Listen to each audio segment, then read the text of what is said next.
And the other thing that I just find like really gross is like spit. And so when she's like this whole build up to like, what's the most cherished item in your home? And I'm like, oh, that's a pretty interesting question. And then she pulls out a wad of gum that James Corden got Celine Dion to spit into a napkin, and I was just like, how? What the What is it was awful. Vile. White people are nasty. Yeah, it was not vile. Adele, you got a lot to answer for. And you can do that, on Keep It. Come on the podcast. Welcome to Keep It, Cricket Media's show about pop culture and politics and what happens when they smack into each other at an alarming speed. I'm your host, Ira Madison III, a television writer and Fall Out Boy fan. I'm Louis Fertel. I'm a TV writer and Jane Fonda historian. And I'm Aida Osman. I'm a TV writer and alleged comedian. Let's get into it. And we're back with our favorite segment of the episode. It is Keep It. I am so maddened by everything that has happened after the tragedy on the set of Rust, a new Alec Baldwin film, and the death of cinematographer and DP Hannah Hutchins. First of all, it's a fucking tragedy that this woman died on a set that comes after we've had like weeks of IATSE talking about how unsafe it is for crews on set, talking about how they need better conditions, better work hours. And here all of these reports are coming out that like the crew was like walking off of this set before this, that there were unsafe work conditions, that like they were made to drive from Santa Fe to Albuquerque if they wanted to work, which is insane to me because I remember when we shot Daybreak in Albuquerque, and I know how fucking far Santa Fe is to Albuquerque. You know, it's like, pay for your fucking crew to be next to the set. It's insane. And that's what people talk about, the fact that like you already have these long ass hours and then you want someone when they're done with work all day to drive a long ass distance to another city to sleep. It's rude. It's disrespectful. It's corporations in Hollywood and production companies like cutting corners and not caring about the people who are actually making their films. And so when you have already unsafe working conditions and someone dies like this, it's a tragedy and it's also negligence, but also it is not an opportunity for people like fucking Don Jr. and other conservatives to get their Alec Baldwin jokes off and now decide that this is how they're finally going to take down a person who hates Donald Trump. Like, it's so dumb. And it's that thing that always happens when like they latch onto something like that, and it's sort of like, well, it's different from like the Nicki Minaj thing, you know, where like they're like latching onto something bad. This is where it's like, yes, we do need to talk about the tragedy on the set. We do need to talk about the unsafe work conditions, but like the only reason you care about this is not actually for the right reasons. You don't care about any of those things. You would actually prefer if most people in Hollywood were killed. Well, also, it literally is that Alec Baldwin is outspoken against Donald Trump. So he took this opportunity to ignore the gravity of the situation and just say, Alec Baldwin killed somebody. So anyway, that shows you how sensitive and nuanced their take is. Yeah. It had been anybody else, they wouldn't have given a fuck. Right. Mm-hmm. Right. And I mean, it's the broader problem I have with all of this, whether it's, like we said, Tucker Carlson and Nicki Minaj, or Ben Shapiro suddenly acting like he has ever cared about Dave Chappelle's work. You know, it's point scoring. I don't even think there's ideology. But there's certainly no moral, right? They just they're like, it's another point to get a point on the board for our team. And they're willing in a craven way to like take on any news story or any issue to do that, including someone was killed and someone else was injured on set, right? Mm-hmm. I mean, there are just like so many levels to this being a tragedy. And it just shows like there is just, unfortunately, like I think no bottom that they won't sink to as long as they see an opportunity to get a couple of tweets in. It's awful. Their whole reason to be is just quote unquote owning the libs. I mean, there's no other ideology other than clapping back at people that they get to pretend are oppressing them or are the majority, while they're like, you know, the disenfranchised, you know, underrepresented losers when, by the way, you cannot fucking get away from these people. My keep it is to Adele's 73 questions, which somehow I think, you know what? I can't confirm that it's the worst one ever. No, that's Emma Stone's. Emma's up there. There's a lot of like Emily Ratajkowski. I mean, there's some bad ones in there. Kylie Jenner's is bad too. Oh, right. Oh, Kylie Jenner's. But this one is the longest, which makes it a particular kind of bad. It's 18 minutes long. Let's talk a minute about the 73 questions that are amazing, which are Nicole Kidman's, which is about 8 minutes, Sarah Jessica Parker, which is about 5 minutes. And now what goes wrong with this Adele thing? First of all, she doesn't just get asked 73 questions. There's a cheeky reason she is asked 95 questions because the interviewer asks her, what's the name of the new album? Which, by the way, I believe we already know is called 30, correct?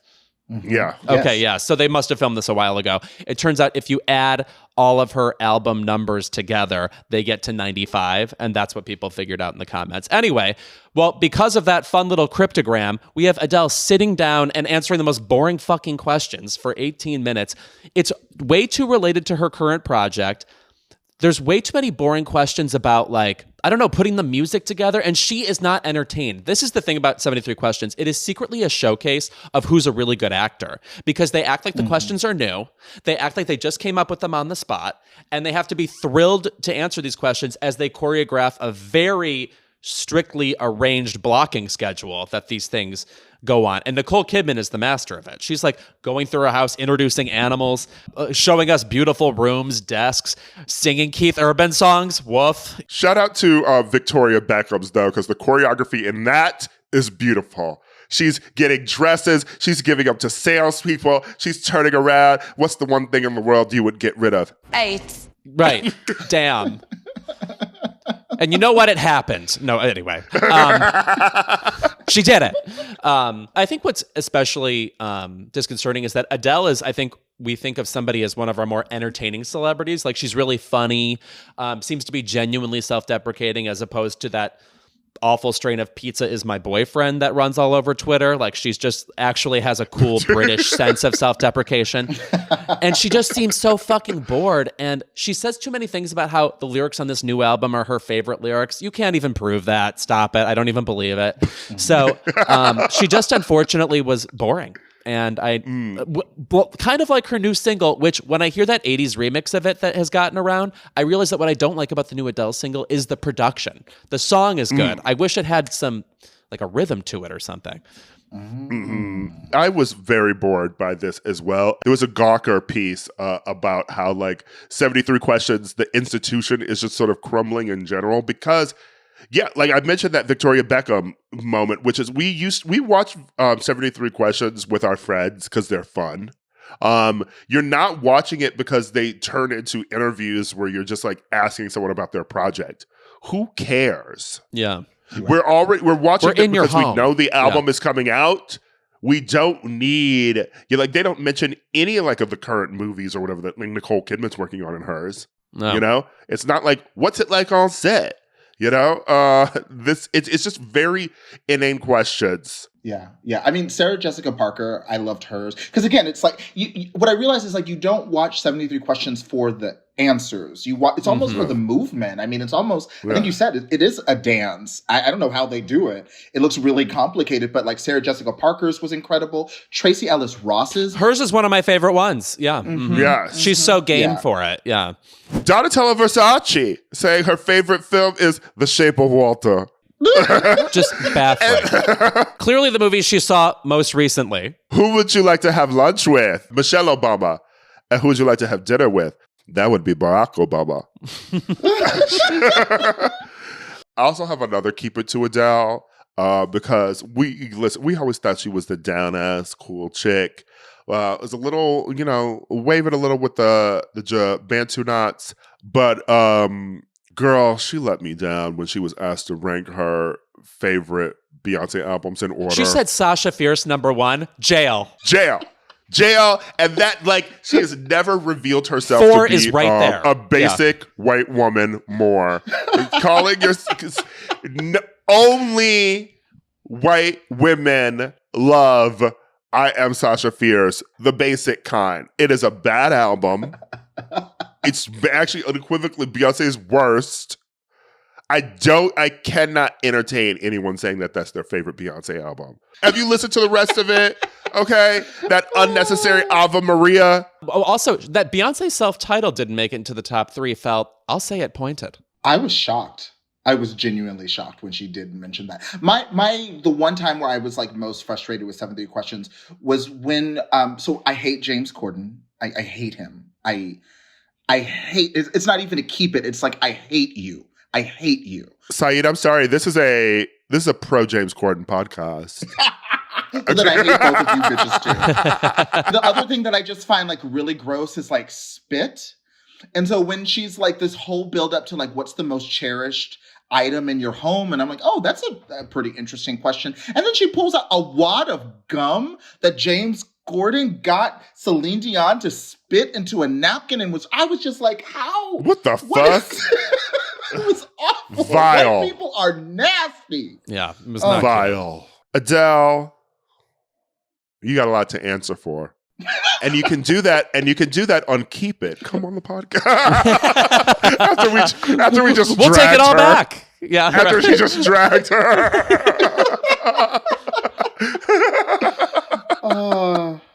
Yeah, you're invited, girl. Hated the Skyfall theme, actually, but you're invited. Okay, well, you know what? We're not doing that again. We're not doing that again, Lewis. I keep being right. Skyfall is a great song. All right. Well, it's barely a song. It's like a Xanax anthem. Go ahead. Well, I love a Xanny. Yeah. You heard of Princess Valiant? She was Princess Valium on that one. Okay. Okay. All right. Not you with the funny pages jokes. Is there a better phrase on earth than the funny pages? It's so the 40s. You cannot tell me people actually read Prince Valiant. I tried. The most boring comic strip ever. There's one comic strip, and it is Brenda Starr, bitch. Mary Worth was high octane compared to Prince Valiant, okay? As much as I hate to drag a fellow resident of the great state of Ohio, Dave Chappelle has left me with no choice. I thought you were going to say Toni Morrison. Keep it, Tony. Yeah. No, not Miss Morrison. No. I just, listen, we're all dick suckers here. So, I find I always try to be deliberate when talking about straight people at all, especially when like straight people are just being homophobic or transphobic in like a retrograde way. I'm like, do I even need to honor them with like my attention? But I just find, he put out his like most recent statement yesterday on Instagram, basically saying like, I am willing to meet with the trans community. I'm like, oh, you're gonna get them all in the same room at once? But like, what does he say? Like, I won't bow to their demands, but then here are my demands. And one of them is just like a random, unnecessary cheap shot at Hannah Gadsby. A comedian who, by the way, hasn't said anything about Dave Chappelle. Hannah Gadsby, when she spoke out, was basically like, listen, Netflix, leave me out of this. And also definitely don't try to use me as a human shield. She didn't really criticize Dave Chappelle as far as I've seen. So I just, first of all, Dave Chappelle can always keep it. I mean, just he's been on this fixation on trans people in particular for the last few years in a way that feels a little creepy. It's giving a little telling on oneself, but that's not my business. But the reason I think he needs to keep it is that the way you talk about something says a lot about your intention, and if you are really trying to have a learning process, if you're trying to have a dialogue, if you're like, I don't know, gender is complicated and I'm confused and I want to, there's a way to have that conversation. But when you're like taking pot shots at like other queer comedians, when you're acting like you're being held hostage by trans people, like, I won't listen to your demand. I'm like, what? No, this is not. It's very clear he just wants to be the next Joe Rogan. And I think he realizes that there is a lot of money to be made by like veering to the right, sincerely or insincerely. And that's what he's doing. He's going to come up with a new show about being canceled or something and get a big, deal and continue to profit from it. So I would like this to be the last time I talk about Dave Chappelle. The thing he said about Hannah Gadsby, where he says, anybody who engages in a debate with me has to admit that she's not funny. It's like, the cheapness of that is so extreme because there's nothing in particular cis straight male fans of his are probably more pressed about than having paid attention to Hannah Gadsby, a lesbian whose life has nothing to do with them for even 2 seconds. The being pressed about her getting any attention, which still lingers in a way that, like, I can think of other celebrities where it's like, this is not the same thing. I don't mean to compare Hannah Gadsby to this person, but the particular disgust people have about Lena Dunham that is like actually unearned after the strange things she has done in the media is like, it really pisses me off that he was galvanizing that kind of force. You know, it's just unbelievably cheap and like scary in a way. Why do you need like your weird hostile fan base who by the way are like using the guise of freedom of speech to justify their rage, when in fact, if a female comedian, for example, had said half the things that Dave Chappelle had said in his special, they wouldn't care at all. They wouldn't be sticking their necks out. They're defending their own fandom more than they're defending freedom of speech or whatever the fuck they think they're defending. If they really wanted to look at some more controversial trans jokes that some trans people like, some queer people like, some don't, like, you know, like there's Sam Jay's show and some stand-up, you know, which I thought was at least more edgy, you know, than and actually trying to tell jokes, you know. And then there's the whole idea that so many Black celebrities now are just like dipping into, because they have decided that they are the most oppressed, are just like linking up with, you know, like the bad bitches on the right. Like, you can't tell me people who are protesting against trans people who are protesting Netflix are like mostly Dave Chappelle fans. Most of them don't give a fuck about Dave Chappelle. They're just like racists and homophobes, and they're like glad that they can link to something. You know, that's like when all those people started being like, listen to Nicki Minaj, we should be listening to her. She's the only person speaking the truth about vaccines. Or when Kanye all of a sudden got all these new white fans, because we know he already had a lot of white male fans. I went to college with most of them. But the newer ones, the racist ones, they love latching on to a Black person who, you know, is tap dancing, so to speak. Soft shoeing. Yeah, soft shoeing, honey, real soft, pedal soft. No, I mean, like with Nicki Minaj, where it's like, yo, at the point that Tucker Carlson is like suddenly in your corner, that would make me incredibly uncomfortable. Right. Or like, you know, or this week with Dave Chappelle after his like new statement, like Ben Shapiro's like quote retweet, like, yeah, mic drop. And I'm like, doesn't that make you uncomfortable? Like, I don't, right. Maybe it Tucker doesn't. Carlson ain't sitting with Anna. Okay? His plates don't say Chun-Li. Come on. And also, like, what? Now do I have to like Nanette?